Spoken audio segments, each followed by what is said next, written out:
সচিবালয়ে মধ্যরাতে আসিফ এবং নাহিদের রুমে আগুন লেগেছে, ওদের ফ্লোরে আগুন লেগেছে।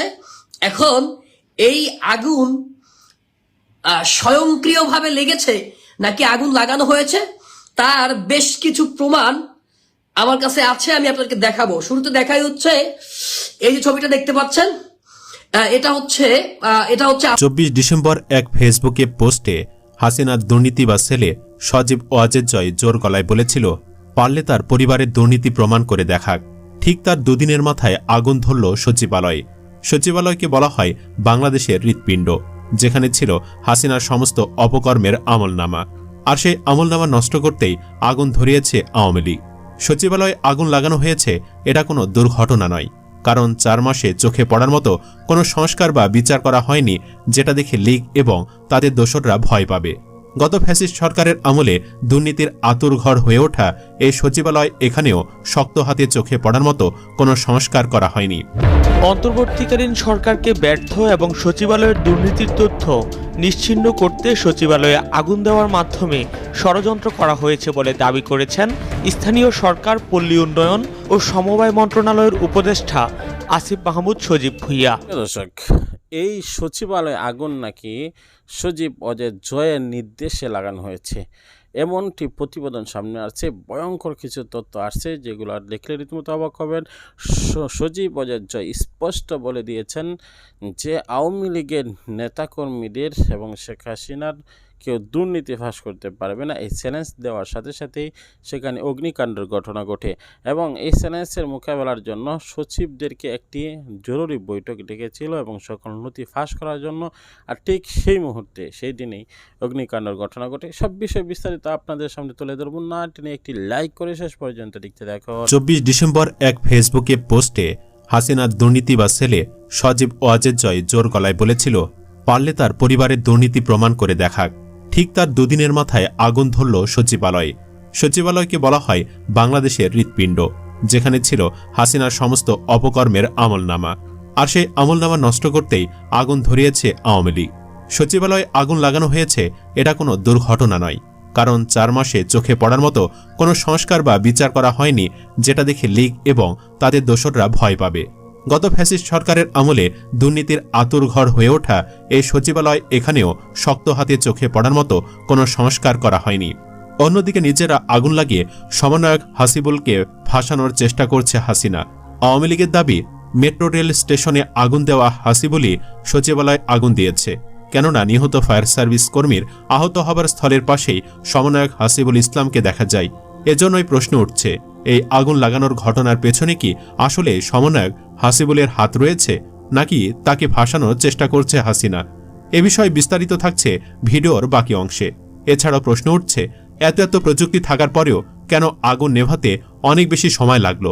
আগুন নেভাতে দেরি হবার পেছনেও কি আওয়ামী লীগের ষড়যন্ত্র রয়েছে? চলুন এসব বিষয়ে বিস্তারিত জেনে নেওয়া যাক। বিগত 16 বছরে আওয়ামী লীগের যারা চার্টার দল ছিল, তাদের মধ্যে অন্যতম স্টেক হোল্ডার ছিল আমলা বা সরকারি কর্মকর্তাদের বৃহৎ একটা অংশ। এদের ওপর ভর দিয়ে হাসিনা এই দেশে তার ক্ষমতা কুক্ষিগত করেছিল। যখনই বিপ্লবীরা হাসিনার অপকর্ম, চুরি, লুটপাট, দুর্নীতির দিকে নজর দিয়েছে, সেগুলোর বিরুদ্ধে তদন্ত শুরু করেছে, তখনই সচিবালয়ে ঘাপটি মেরে থাকা হাসিনার দালালেরা বিভিন্ন অপকর্মের ফাইলগুলোকে আগুনে পুড়িয়ে দিল।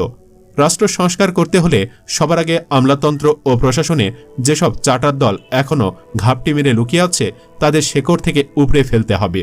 সাবধান করার সময় আর নাই, এমনটাই দাবি সমন্বয়কদের। শুধু ধারণা নয়, এটা এক প্রকার নিশ্চিত যে আওয়ামীপন্থী আমলারাই তাদের অপকর্ম ঢাকতে এভাবে আগুন লাগিয়েছে। বিশেষ করে যেসব মন্ত্রণালয়ের উপদেষ্টারা বেশি সক্রিয় ছিল হাসিনার দুর্নীতির ফাঁস করার জন্য, সেই সব কক্ষগুলোকে টার্গেট করে পুড়িয়ে দেওয়া হয়েছে। অথচ ঘটনাকে ভিন্ন পথে পরিচালিত করতে ষড়যন্ত্র করেই যাচ্ছে আওয়ামী লীগ। এক ফেসবুক পোস্টে আওয়ামী লীগ লিখেছে, সচিবালয়ে আগুন নিভাতে যাওয়া একজন ফায়ার ফাইটার নিহত হয়েছেন। তার নাম সোহানুর রহমান নয়ন। ফায়ার সার্ভিসের ট্রাক চাপায় নিহত হয়েছেন বলা হচ্ছে, যদিও প্রকৃত সত্য জানা যায়নি। নয়ন সেই প্রথম সারির ফায়ার ফাইটারদের একজন, যারা সচিবালয়ে আগুন নেভাতে ঢুকেছিলেন। রহস্যজনকভাবে তার আহত হবার স্থলের পাশেই সমন্বয়ক হাসিবুল ইসলামকে দেখা যায়। হাসিবুল সেই সমন্বয়ক যিনি মেট্রো রেলে আগুন লাগিয়েছেন বলে একটি বেসরকারি টিভির টকশোতে জানিয়েছিলেন। এত রাতে এই অগ্নি সন্ত্রাসীর সেখানে উপস্থিতির জনমনে গভীর সন্দেহের সৃষ্টি হয়েছে। সে সাথে সচিবালয়ের সিসি ফুটেজ সহ তদন্ত করে প্রকৃত সত্য উদ্ঘাটন করতে সহৃদয়বান সংবাদকর্মীদের প্রতি আহ্বান রইল। মানে পুরো ঘটনা ঘটিয়ে এখন অন্যদের উপর দায় চাপাচ্ছে পতিত আওয়ামী লীগ। উল্লেখ্য, আগুন লাগা সচিবালয়ের 7 নম্বর ভবনে চলে গুরুত্বপূর্ণ কয়েকটি মন্ত্রণালয়ের কাজ। ছিল সরকারের গুরুত্বপূর্ণ নথিপত্র। সেগুলো নষ্ট করার জন্যই কি এই আগুনের ঘটনা? আর এতে পতিত সরকারের দোসরদের দিকে আঙ্গুল তুলেছেন অনেকেই। বুধবার রাত 1:52 সচিবালয়ের 7 নম্বর ভবনে আগুন ধরে। ফায়ার সার্ভিসের প্রায় 6 ঘন্টার চেষ্টায় আজ সকালে সেই আগুন নিয়ন্ত্রণে আসে। আগুন লাগার ঘটনায় ভবনের 8 এবং 9 তলার সবচেয়ে বেশি ক্ষতিগ্রস্ত হয়েছে। এই তলাগুলোতে হাসিনার সব দুর্নীতি আর অপকর্মের গুরুত্বপূর্ণ নথিপত্র সংরক্ষিত ছিল। ভয়াবহ এই অগ্নিকাণ্ডে সরকারি গুরুত্বপূর্ণ সব নথিপত্র পুড়ে গেছে। বিশেষত অর্থ মন্ত্রণালয়, টেলিযোগাযোগ ও তথ্য প্রযুক্তি, স্থানীয় সরকার, পল্লী উন্নয়ন ও সমবায়, শ্রম ও কর্মসংস্থান, সড়ক পরিবহন ও সেতু মন্ত্রণালয় ও যুব ও ক্রীড়া মন্ত্রণালয়ের অফিস ছিল এ ভবনে।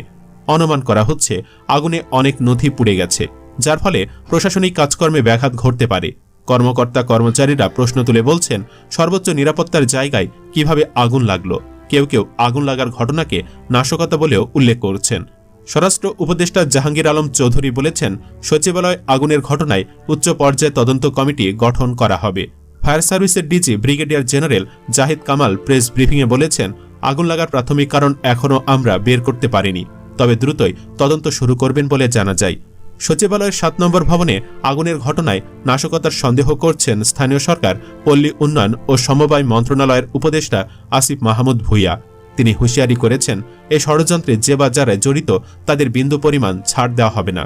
সকালে নিজের ফেসবুক অ্যাকাউন্টে একটি পোস্টে এই হুঁশিয়ারি দেন তিনি। আগুনের ঘটনায় গভীর উদ্বেগ প্রকাশ করে তরুণ উপদেষ্টা আসিফ মাহমুদ ফেসবুক পোস্টে লিখেন, বিগত সময়ে হওয়া অর্থলোপাট দুর্নীতি নিয়ে আমরা কাজ করছিলাম। কয়েক হাজার কোটি টাকা লুটপাটের প্রমাণও পাওয়া গিয়েছিল।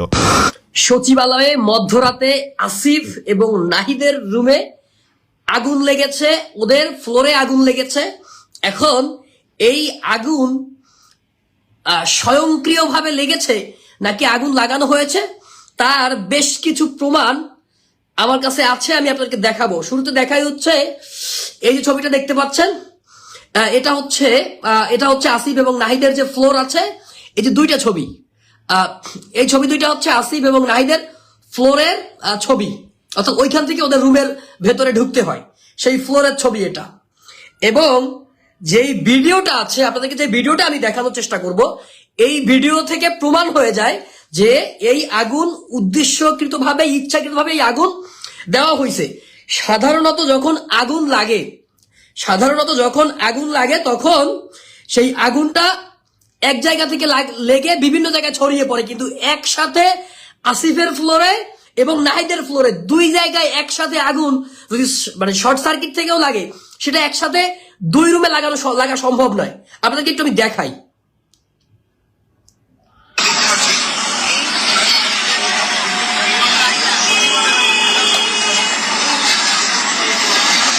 এই যে এইটা হচ্ছে নাহিদের ফ্লোর, এই যে দেখতে পাচ্ছেন, এইটা হচ্ছে আসিফের ফ্লোর। এই যে এটা ক্যামেরায় হয়তো বোঝা যাচ্ছে যে মানে খুবই অল্প জায়গা, কিন্তু এটা মেলা দূর, মিনিমাম 100-200 মিটার। এই যে দেখেন, এইটা নাহিদের আর এইটা হচ্ছে আসিফের। এইটা হচ্ছে নাহিদের ফ্লোর। এখন কথা হচ্ছে যে একই সময়ে দুই জায়গায়, ভিন্ন ভিন্ন জায়গায় একই সাথে আগুন লাগলো। প্রত্যেকে ফেসবুক লাইভটিকে শেয়ার করে দিবেন। এবং দুইটা ফ্লোর পুরে ছাই হয়ে গেল, আসিফের এবং নাহিদের ফ্লোর। সরকারে তো উপদেষ্টা অনেক আছে, কিন্তু এই তরুণ প্রতিনিধি যে দুইজন আছে, বিশেষ করে আসিফ এবং নাহিদ, এরাই টার্গেটের শিকার। কারণ এই আসিফ নাহিদ হচ্ছে 24-এর অভ্যুত্থানের মহানায়ক, 24-এর অভ্যুত্থানের হিরো হচ্ছে আসিফ এবং নাহিদ, যার কারণে এই আসিফ এবং এই নাহিদকে বারবার টার্গেট করা হয়। দেখেন এই যে ছবি দেখছেন, এইটা হচ্ছে আসিফ এবং নাহিদের ফ্লোরের অবস্থা। এই হচ্ছে আসিফ এবং নাহিদের ফ্লোরের বর্তমান কন্ডিশন। আর আগুনের ব্যাখ্যাটা তো আপনাদেরকে দিলামই। দেখেন এই হচ্ছে আসিফের আর এই হচ্ছে নাহিদের।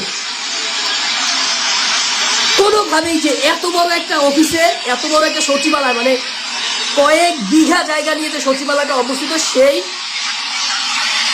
সেই সচিবালয়ে একসাথে আসিফের রুমে এবং নাহিদের রুমে আগুন লাগছে। অন্য কোথাও সেই সচিবালয়ে আগুন লাগে নাই। তার মানে হচ্ছে কি বুঝেন তো? তার মানে বুঝেন তো এই আগুন কোত্থেকে আসছে? এবং এই আগুন লেগে হচ্ছে আপনার ক্লিয়ার ডাটাবেজ একটা বিল্ডিং এর এই দুই এক্সট্রিম দিকে আগুন, একটা এফআইডি এর রুম আর একটা হচ্ছে এলজি এর রুম। হ্যাঁ, এফআইডি হচ্ছে আপনার ওই আসিফের নাহিদের যেটা, আর এলজি হচ্ছে আপনার আসিফের যেটা। হ্যাঁ, তো আগুন এবং স্পষ্ট সমস্ত ডাটাবেজ গুলো পুড়ে গেছে। আপনারা ক্যামেরায় কতটুকু বুঝতেছেন ভিডিওতে, যেটা খুবই দূরে, খুবই অনেকটা দূরে, ক্যামেরায় তো দূর বোঝা যাচ্ছে না, মেলা দূরে আগুনটা লাগছে। দুইটা আগুন দুই জায়গায় লাগছে এবং আসিফ এবং রাহিদের অফিস পুরে ছাই হয়ে গেছে। দেখুন, নাহিদ হচ্ছে এই অভ্যুত্থানের মহানায়ক, বা এই অভ্যুত্থানের সবচেয়ে বড় হিরো হচ্ছে নাহিদ এবং আসিফ, যারা উপদেষ্টা মন্ডলীতে আছে। এবং এই অভ্যুত্থানকে ব্যর্থ করে দেওয়ার জন্য এই সরকারকে ব্যর্থ করতে পারলে, যদি আসিফ এবং নাহিদকে ব্যর্থ করে যায়, সরকার ব্যর্থ হবে, অভ্যুত্থান ব্যর্থ হবে। আবারও ফ্যাসিবাদী দোসর আওয়ামী যারা আছে তারা ব্যাক করতে পারবে। আমি সরকারের একটু সমালোচনা করি, একটু আসিফ নাহিদদের সমালোচনা করি। আসিফ নাহিদরা এখন পর্যন্ত এই যে সচিবালয় আছে, এদের প্রথম ভুলটা কোথায় জানেন? আসিফ নাহিদদের প্রথম ভুলটা কোথায় জানেন? এই সরকারের প্রথম ভুলটা, গণ অভ্যুত্থানের সরকারের, এরা 5ই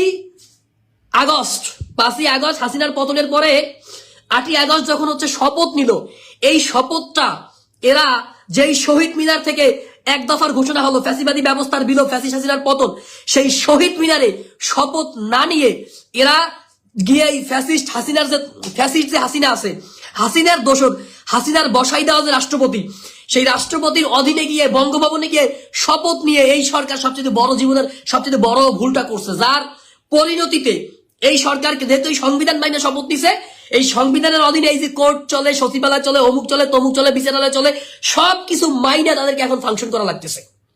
যদি শহীদ মিনারে গিয়ে জনতার উদ্দেশ্যে, জনতার সামনে দাঁড়িয়ে জনতাকে লক্ষ্য করে শপথটা নিত, তাহলে এই যে এখন এই যে সচিবালয়, যে আওয়ামী লীগের দোসর, আওয়ামী লীগের লোকজন যারা আছে, এই যে আপনার সচিব আছে, উপসচিব আছে, অমুক ক্যাডার তমুক ক্যাডার, এই যে যা কিছু আছে, এইগুলাকে আর ফেস করা লাগতো না। যদি আসিফ নাহিদ সেই 8 তারিখে ভুল করে ওই বঙ্গভবনে গিয়ে শপথ না নিয়ে যদি জনতার সামনে শহীদ মিনারে গিয়ে শপথ নিত, আজকের আগুন দেখা লাগতো না, আজকের এই আগুন চোখে দেখা লাগতো না। আজকে আওয়ামী লীগের দোসরদের বিচার করতে এত আমলাতান্ত্রিক জটিলতা ফেস করা লাগতো না। ওরা সবচেয়ে বড় ভুল করেছে ওই শহীদ মিনারে গিয়ে শপথ না নিয়ে, বঙ্গভবনে গিয়ে এই চুপ্পুর কাছ থেকে শপথ নিয়ে, যার খেসারত ওদেরকে আজীবন দেওয়া লাগবে। এমনও হইতে পারে আমাদের প্রত্যেকের জীবন দিয়া হইলেও এর খেসারত দেওয়া লাগতে পারে। আপনাকে, আমাকে, আমাদের জীবন দিয়া এই খেসারত দেওয়া লাগবে। প্রত্যেকে ফেসবুক লাইভটিকে শেয়ার করে দিবেন, সকলে ফেসবুক লাইভটিকে শেয়ার করে দিবেন, কারণ আমরা যে বিষয়টি নিয়ে কথা বলছি অত্যন্ত সেন্সিটিভ একটা বিষয়। কারণ আমরা যে লড়াইয়ে আছি। প্রিয় দর্শক, সম্পূর্ণ ভিডিওটি দেখলেন, বুঝতে পেরেছেন ভিডিওটি গুরুত্বপূর্ণ বিদায় আপনাদের মাঝে উপস্থাপনা করলাম। আমরা কোনো দলের পক্ষে বিপক্ষে কথা বলি না, আমরা মূলত আপনাদের মাঝে সব বিষয় নিরপেক্ষ হয়ে প্রচার করে থাকি।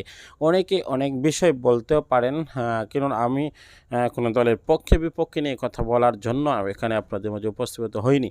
আমরা মূলত সুষ্ঠুভাবে সব বিষয়গুলো পর্যবেক্ষণ করি, এটাই আমাদের দায়িত্ব। দেশ এবং জাতি সেটা বিবেচনা করবে কোনটা সঠিক। সচিবালয় অগ্নিকাণ্ডকে কেন্দ্র করে আওয়ামী লীগ দায়ী করছে যে উপদেষ্টা নিজেরা আগুন লাগিয়েছে এবং আওয়ামী লীগ সচিবদেরকে ছাঁটাই করার জন্য এবং আওয়ামী লীগের যারা কর্মরত আছেন তাদেরকে বিদায় করার জন্য এমনটি করা হচ্ছে এবং এই কমিটির মধ্যে তাদের নাম ধরে ধরে তাদেরকে ছাঁটাই করবেন, এমনটি সামনে আসছে আওয়ামী লীগের দাবি। তবে উপদেষ্টা এবং সাধারণ মানুষ সকলের দাবি, এখানে পরিকল্পিতভাবে আগুন লাগানো হয়েছে, আর সেটা আওয়ামী লীগ লাগিয়েছে তাদের নথিপত্র ধ্বংস করে দেওয়ার জন্য, দুর্নীতি দমন করার জন্য, দুর্নীতিকে মুছে ফেলার জন্য। তবে এটা তদন্ত কমিটির মাধ্যমে বেশি উঠবে যে সেখানে মূলত কি হয়েছে, কারা এই কার্যকলাপটি করেছে, কেননা হাই সিকিউরিটি রয়েছে, সেখানে সিসিটিভি ফুটেজ রয়েছে, সব বিষয়ে জানা যাবে। প্রিয় দর্শক, আজকের মতো বিদায় নিচ্ছি, দেখা হবে পরবর্তী ভিডিওতে। আসসালামু আলাইকুম।